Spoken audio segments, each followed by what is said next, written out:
This is WFYI News Now. It's February 20th, and I'm Abriana Herron.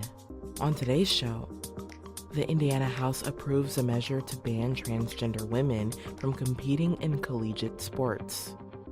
And the state Senate passed a bill that would define natural gas and propane as clean energy sources. And lawmakers want to address rising Medicaid costs in the state budget by overhauling the state's Medicaid expansion program. Medicaid's a big issue, and this is just a start. There's a lot more work to do.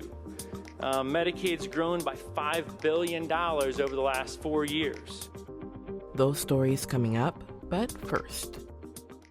An Indiana University Medical School administrator is confirming the reason for canceling the annual LGBTQ Health Care Conference.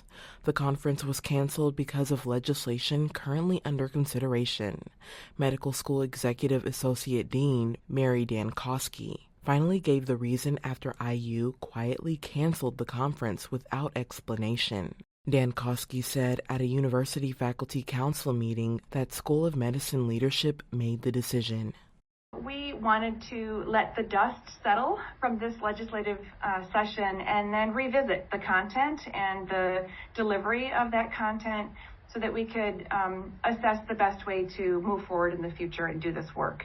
Dankosky didn't cite a specific bill or law. She says she knows the cancellation has caused concerns about academic freedom and that the medical school should have communicated better.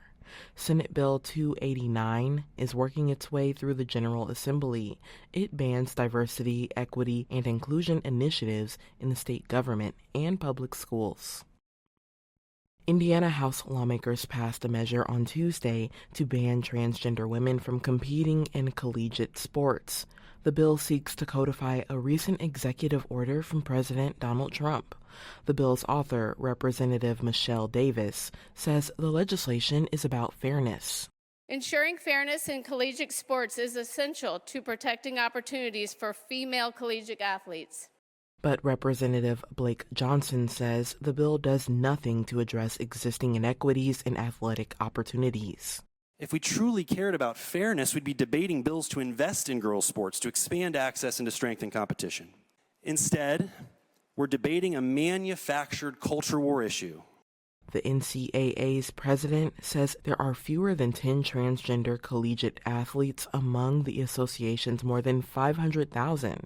The NCAA changed its transgender athlete policy earlier this month to conform with Trump's executive order.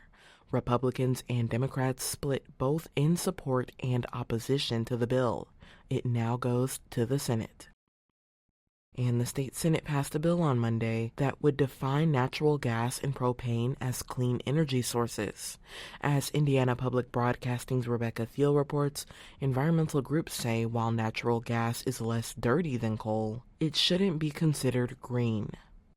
Shannon Anderson with Earth Charter Indiana says the U.S. Department of Energy and several Indiana electric utilities define clean energy as sources that produce little to no greenhouse gas emissions, like solar, wind, hydro, geothermal, and nuclear.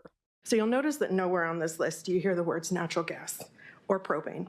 The author of the bill says changing the state's definition of green energy would allow Indiana to use federal clean energy grants to fund natural gas and propane projects.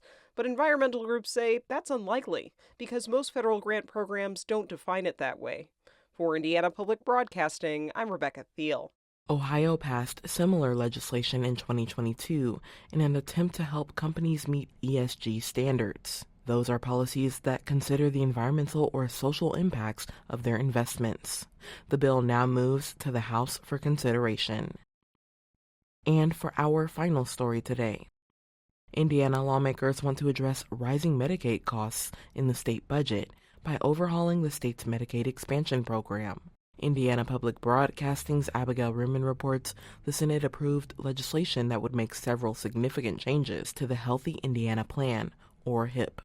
Federal funds pay for 90% of HIP. The rest is covered by a fee on Indiana hospitals and cigarette taxes, meaning HIP isn't funded by the state budget. But lawmakers say enrollment in the program remained too high following the end of the COVID-19 public health emergency, and decreasing enrollment could redirect that funding to other programs.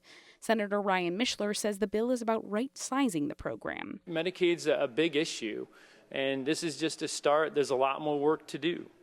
Medicaid's grown by $5 billion over the last 4 years. The bill reintroduces Indiana's previously halted work requirements and limits enrollment to 500,000 people, with some flexibility based on federal Medicaid policy. For Indiana Public Broadcasting, I'm Abigail Ruman.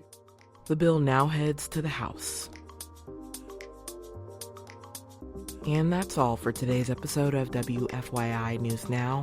Our podcast is produced by Drew Daudelin and Zach Bundy, with support from the news team at WFYI and public media journalists across the state.